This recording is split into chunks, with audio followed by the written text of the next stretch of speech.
पढ़ लिख के पहले तो ले लो नौकरिया।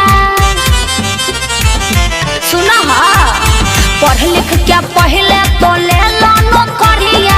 मानो तो हमर सलाह देबारू ए जी नहीं करो अभी बियाह देबारू। ए जी नहीं करो अभी बियाह देबारू। ए जी नहीं करो अभी।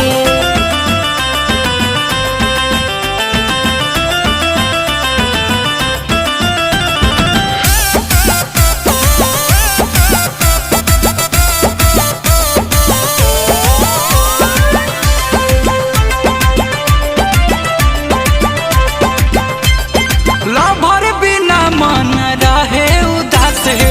पढ़ाई लिखाई भौजी लागे बकवास है। मन करो है करिए शादी करबो कैरियर हो जातो नाश हो।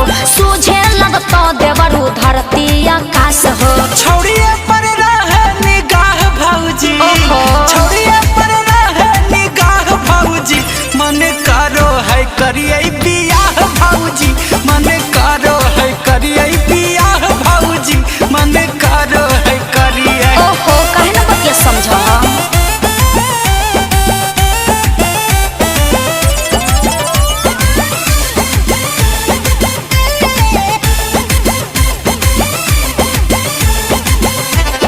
केकरा से करबै हम दिलवा के बतिया।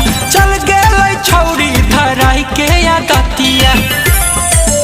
मन करो है करिए अभियो से अपन सुधारल चरित्र। शादी के चक्कर में चल जब हो भीतर। देखो अमन गुंजन हो गवाह देबारू। देखो अमन गुंजन हो गवाह देबारू। ए जी नहीं करो अभी बियाह देबारू। मन करो है करिए बियाह भौजी।